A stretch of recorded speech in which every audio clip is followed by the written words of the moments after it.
Welcome to another chapter of In the Keep podcast. I'm your very own prophet of the drowned god, the Motherlode. This show is all about the world of first-person shooters, their legacies, their lineage, and the people who keep that world turning. It is the will of the drowned god Cathala that our communities band together to frag and jib one another into oblivion for all eternity.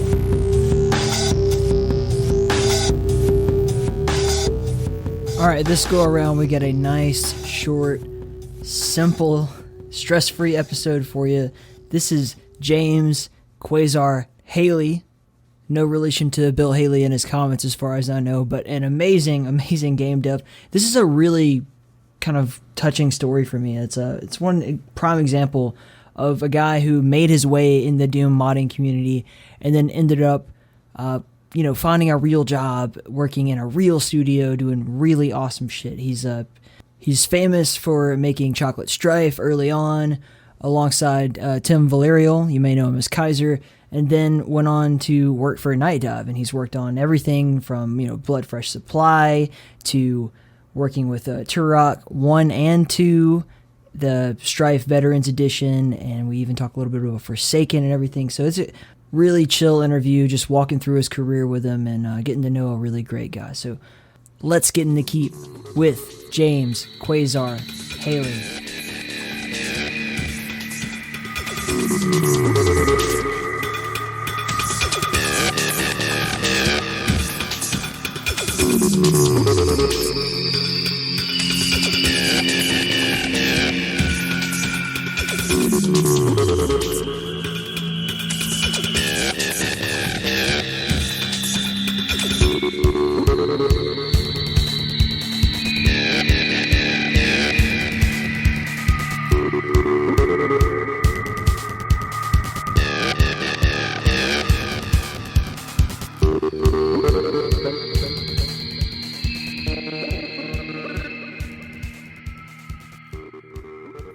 My name is James Haley, and I'm one of the main developers for Nightdive Studios now, so that takes up probably the bulk of my time these days. A lot of my hobby activities have fallen by the wayside due to that. Where are you from originally? I am from Oklahoma. Yeah, okay. Yeah, I detected a bit of a southern accent. I've got a redneck radar a bit because I'm from Alabama too, so you can automatically hear that in someone's voice, even if they think they've trained it out. I think people point it out to me all the time, and I don't know. Maybe I've trained it out a bit since I moved away from the Southeast, but it's always going to be there, I think. Yeah. So you've been doing this shit forever, man. Like, when did you, 1998 is roughly when I'm seeing that you got started doing some Doom mods. Is that about where it began for you, or was it earlier? How did you get into it? Yeah, probably the later half of 1997, I think. A friend of mine from high school came by my house one day and then said he had this awesome game to install on my computer, which turned out to be Doom. And that really is where it all started. And were you already at that point kind of into code and into, messing around with your computer, or was that kind of a trigger for you? That was really the launching point. I got into level modding and dehacked for the DOS exe, and that just led to an interest in programming. So, the next year, I signed up for the QBasic class at my high school, and that's where I started learning programming. Okay, it's good that your high school actually, offered something like that. It's really cool. I remember being really disappointed in my high school. It was like, oh, what computer classes can we take? We have business tech, and that's it. And it was what, Excel, Word, that just basic Microsoft Office functionality. Yeah, I'm really actually jealous when I talk to people who had that opportunity. And then you didn't do too much for a while, or at least you didn't publish too much for a while. So was there an interim for you, or how did you kind of progress from there? Well, really what happened is I ended up wasting a lot of time working on what was going to be called the Eternity Total Conversion. Mm-hmm. And that was going to be a big initially it started out as an episode project, and then it turned into, well, we're going to do a whole 32, level megawatt for Doom 2. And then we wanted to do a custom engine for it after the source code got released, and it just kept growing and growing and never really getting anywhere. And that probably lasted till about 2004, I think. 2004. So yeah, that's a long period of time. What motivates you to work on something like that? Did you see a goal, like a monetary goal, or was it all passion at that point? What was the deal? Well, yeah, I would say it was passion, and kind of with a view toward eventually getting into the gaming industry. When I went into programming originally, that was one of the main things that I thought that I might do for a career, was be a game programmer. And that is an idea that for me goes way back to when I was a kid. And probably, I think it started when I first played Super Mario Bros. On the Nintendo. Okay. It wasn't very long after that I started drawing my own levels on graph paper. Super Mario Bros. But what else was inspiring you? Were you mainly a console kid, or did you have access to PCs or before Doom, or what was? Yeah, definitely console. Okay. My other two favorite series in that regard are the Zelda series and the Metroid series, and both of those were big inspirations for me. Right. And I wasn't able to get a PC until 1995, so up until then, that's all I had. 95 year I was born, so yeah, right on. And I don't know, it just seems like you had this kind of long gap in there. You've kind of explained it now, but then you come back in 2003-ish and you start to publish some mod stuff. You did Mach 2, and then you did a Fortress of Mu. What is that? I'm not even familiar with that project. So yeah, that's a good old joke wad that was done by my friend Hyena, and he asked me to do a level for it, and what I thought I would do for my level is that I would take inspiration from the old D-Zone level compilation disc, and I just took different characteristics of maps that I had played on there, like the ridiculous texture alignment and out-of-whack balance, and right. Just a room full of Commander Kings that you've got to shoot to get a door open, and then a maze made out of just objects instead of solid walls, which is something that I've seen in a level before, just because they couldn't figure out how to do it in the map editor, I guess. And I just threw all that into one level just to make it a really ridiculous experience. So when did you start to get involved in the Chocolate Doom community? And then, that kind of leads into a whole different path on your career. I wasn't too directly involved with Chocolate Doom itself, other than, speaking with Simon Fraggle about various issues at times. But then, eventually, I teamed up with Samuel Villarreal, who most people know as Kaiser, and we did Chocolate Strife, which is basically reverse engineering the original Strife executable and then using the results of that to recreate Strife using Chocolate Doom. And so is that the kind of beginning of what would later become your career with Nightdive, or was there a connection before that with Sam? We had been friends for quite a few years, pretty much since he had shown up in the Doom community, and I helped him a little bit in the background with Doom 64 EX. But it really did end up being Chocolate Strife that was the impetus for me to get into the community, because, Stephen Kick was actively searching for the guys who had done Chocolate Strife and ended up, getting referred to us.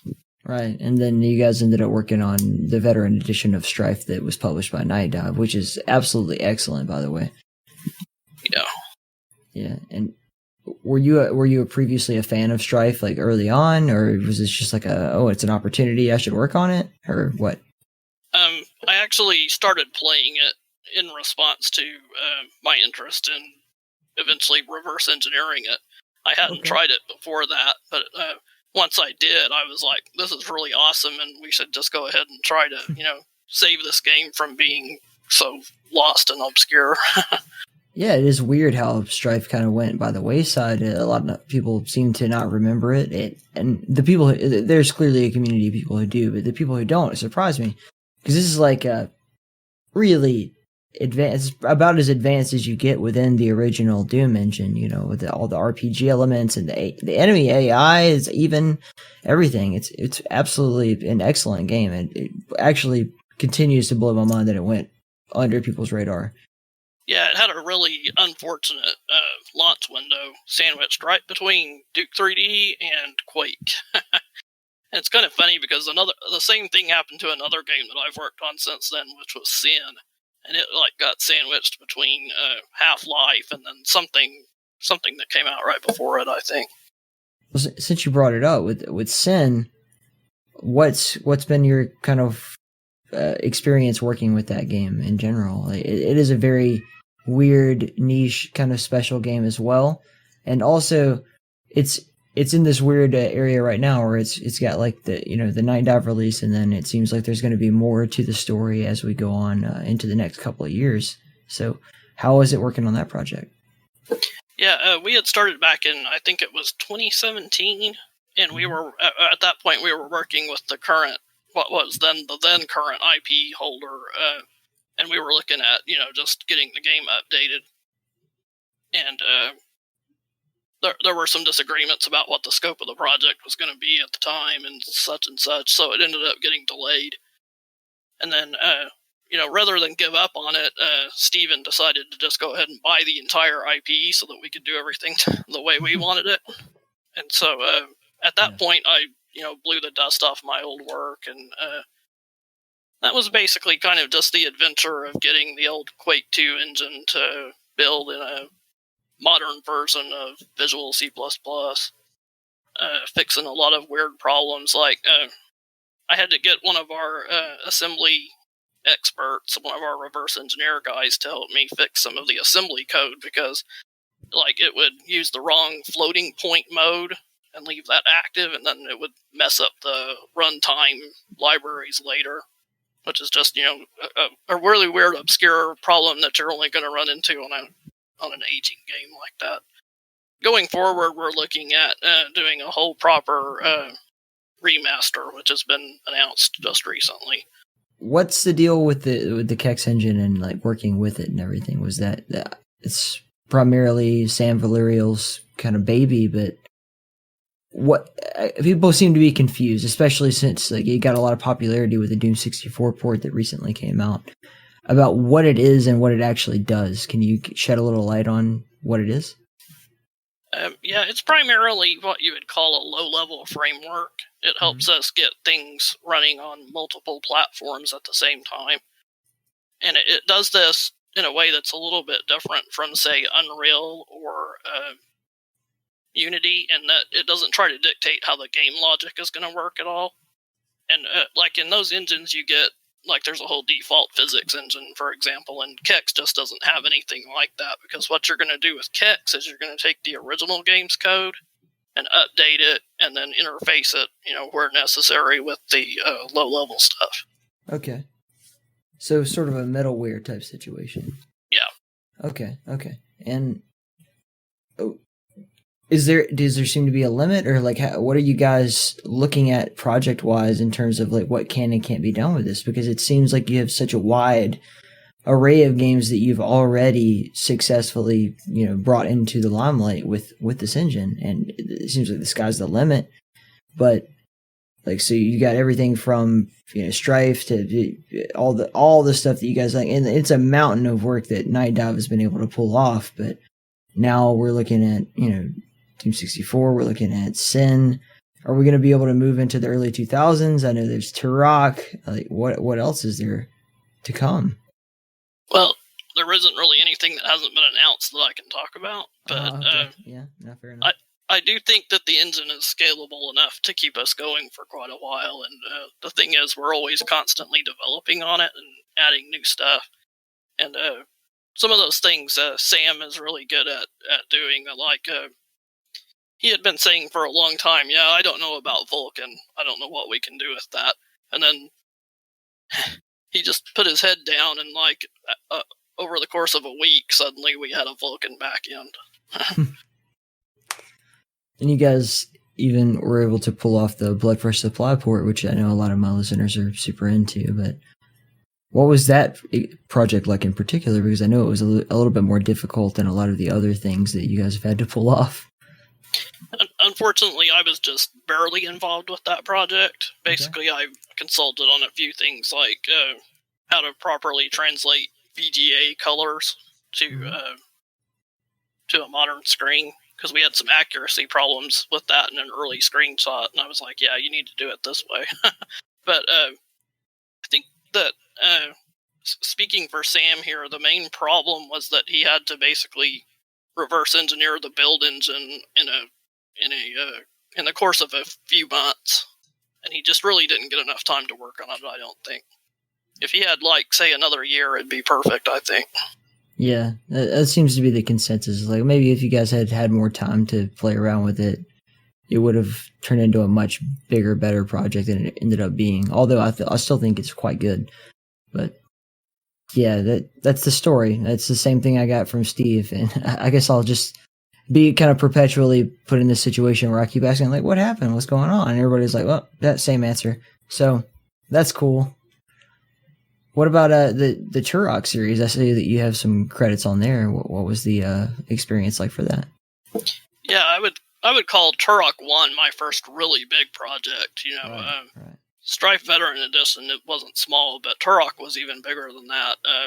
And that was just me and Sam that did that together, with a little bit of help from other people. For instance, we had a localization team that did translation, and we had a guy do some art for us. But just as far as programming went, it was just us. And at first, actually, it had just been Sam, because I believe that I was working on Noctropolis at the time.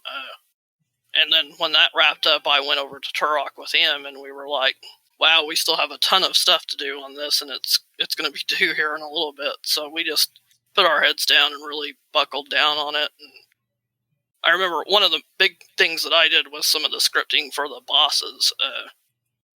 Almost all of the scripting for the final boss in particular was my doing. Yeah. The Turok 1 is such a weird game. It's like the way that and this is the original developers talking, but like the way that they played around with the fog mechanic and as you're platforming through the levels and everything, it's just such a weird game, like graphically, even for a first-person shooter. It doesn't really fit in with any other game in the genre. And then you have all the wacky weapons, and you have just the strange way that the story sort of unfolds. And for you guys to have kind of recreated that and brought it back to the PC market even, because it's something a lot of people don't really talk about with some of these games that you guys have done over at Nightdive is, when you bring these games that are primarily like an N64 or console title to the PC, there exists even a different layer in that, some of the enemies, and we'll get into this with Doom 64 as well. The enemies, were designed in such a way that, like, we're not expecting our player to be super skilled with their aim ability. And then you guys pretty seamlessly brought Turok over. Was there any inner thought about that, or was it just kind of natural as you ported it over? Yeah, I felt that it really developed naturally. It felt really good, just having the modern controls with the existing gameplay. We didn't have to change too much other than, add on things where we could, which is one of the fun things about, really, really fun things about the job that I do, is trying to bring back dead content or add new content where we can. Yeah. And so there was like no adjustment whatsoever for difficulty at all? No, not really. That's other awesome. Than we did end up adding a hardcore skill level, which is like a step up from the what was available originally. What's the difference between hardcore and just regular old hard mode? Basically, everything's faster. Okay, that makes sense. Yeah, just make it a little faster, make it the reaction time a little more challenging. That's good. And then you do Turok 2, and was that a little bit easier because you had already worked on Turok 1, or was it kind of a new challenge in any significant way?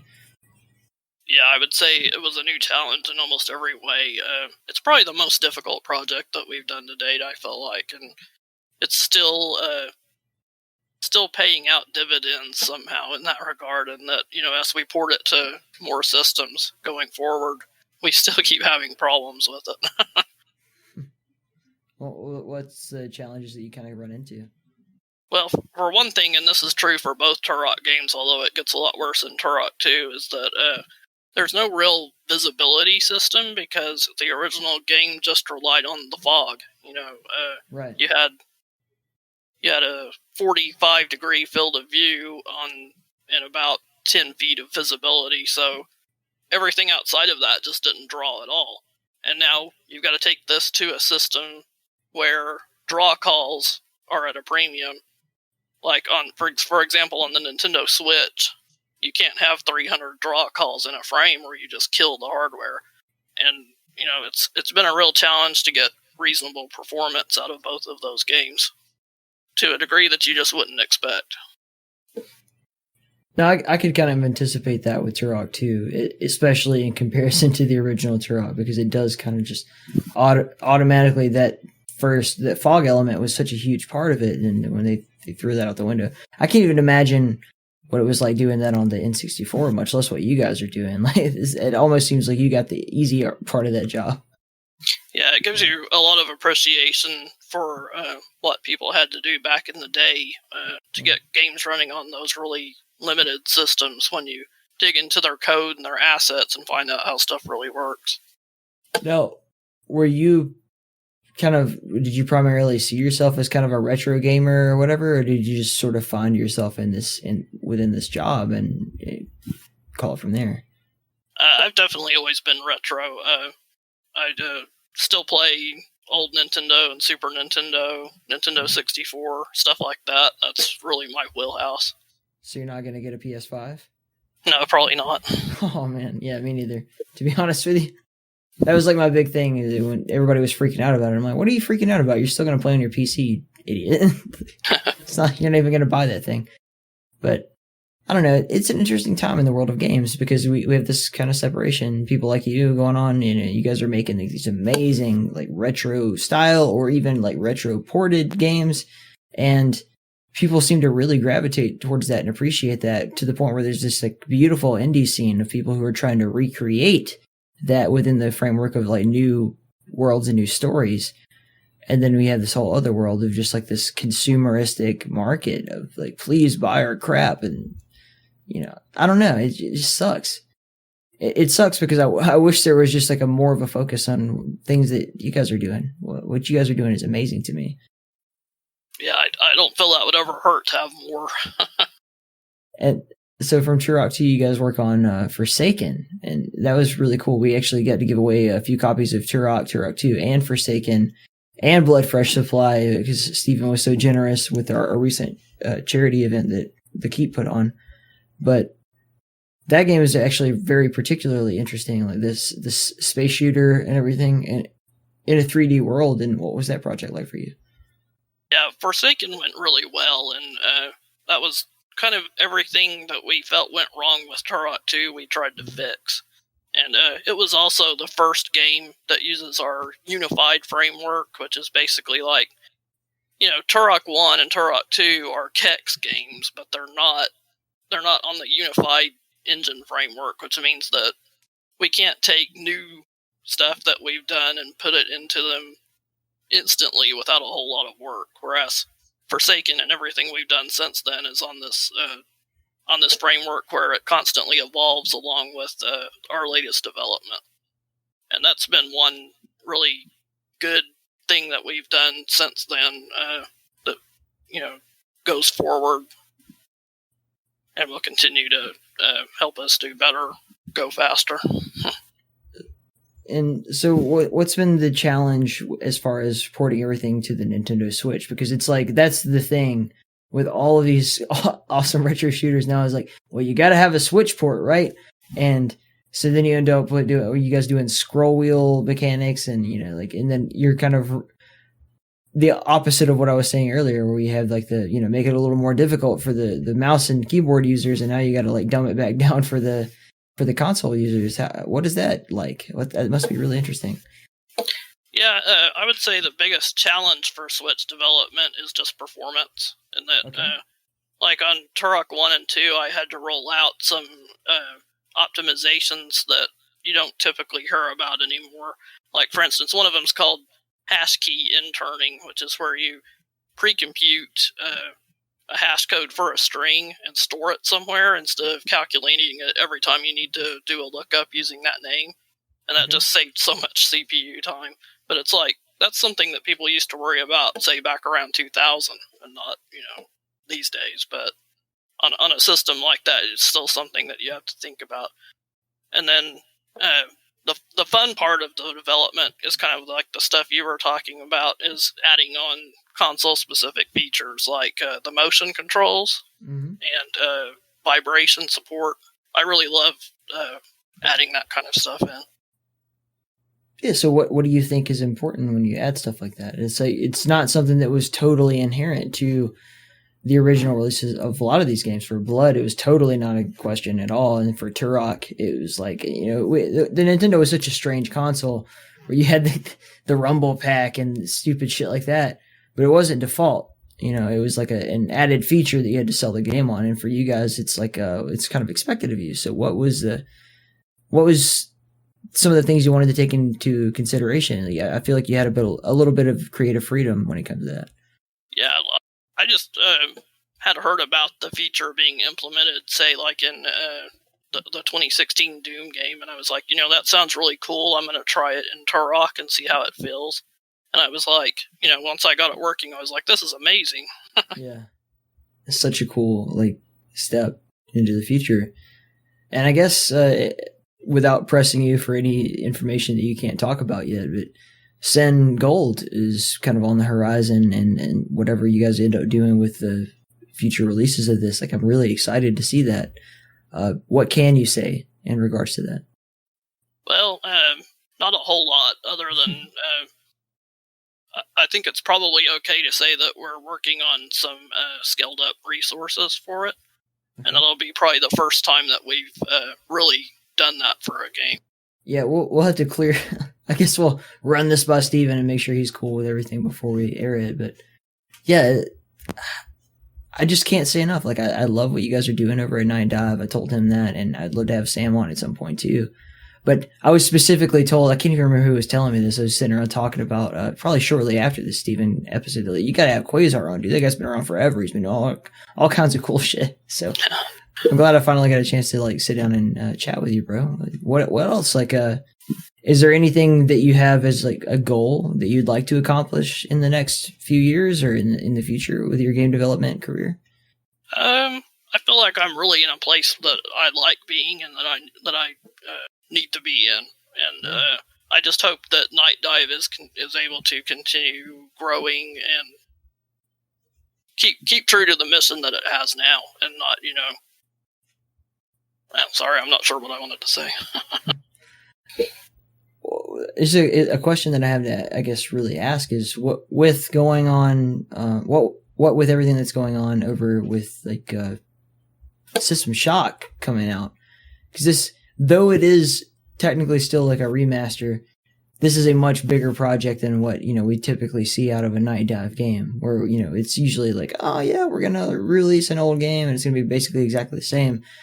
And so this is a big gamble. This is a lot going into this, a lot of resources, a lot of time and all that. And do you think that's a marker basically of what we can expect to see in the future from Nightdive, or is this just sort of a one and done kind of project? And does that affect your position at all? I'm not really sure. I know that it's taken an extraordinary amount of time and effort for them to get that project where it is now. But we'll just have to see where things go going forward, if we're able to continue scaling up and do bigger, better things with some of the games that we get. Yeah.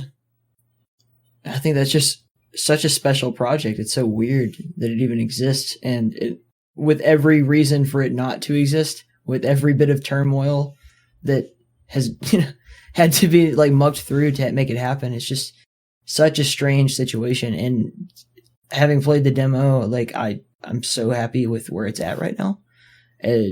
Especially when I talked to Steven earlier this year, like he was like, like last year, I couldn't tell you I even knew what was going to happen, but now I feel like this is truly falling into something. Like I think Nightdive is such a strong company. It's such a cool,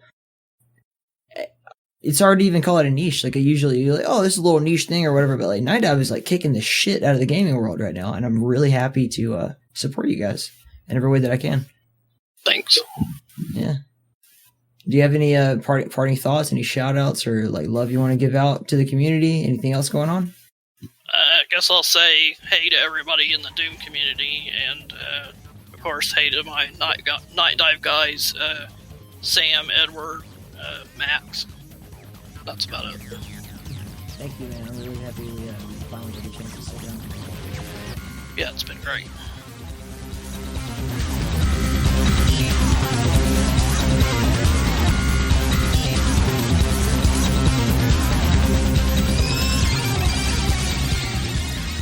All right, thank you very much to James for being a part of the show. Thank you to Nightdive Studios for everything that they do.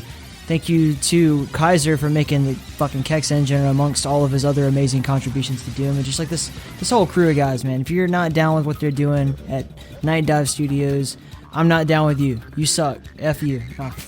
Thank you to Zak Belica, who made this awesome music you're hearing. This is actually from his soundtrack to Sin, which we talked about in the podcast. Nightdive Studios and 3D Realms, all that shit. It's fucking awesome. And Zak Belica is like out there kicking ass. I believe he's like head of audio over at Epic or some shit now. So, yeah, dude. Hope you like the track. Want to thank everybody for listening and also thank our supporters. So everybody who's supporting on Amazon, through PayPal donations, buying t-shirts, all that merch shit, whatever. If you want to support the show, go over to inthekeep.com. You can find our support and our merch tabs there. And, whatever you want to do, that's cool. And honestly, you don't have to even do that. The best way that you can support, once again, as I always say, just share the show. Tell people you like it. Post it on your Twitter. Post it on your Reddit. If you see it on Reddit, upvote it. If you see it anywhere on the internet at all, post it around. If you know a forum I don't know about, post it there. Tell people it's awesome. If you think it's awesome. If you don't like it, you probably are not listening to this right now. So, whatever. I can't help you. But seriously, though, man, appreciate it. You guys are all awesome. Keep your head up out there. Things will get better. May the drowned God bless you. Stay in the keep.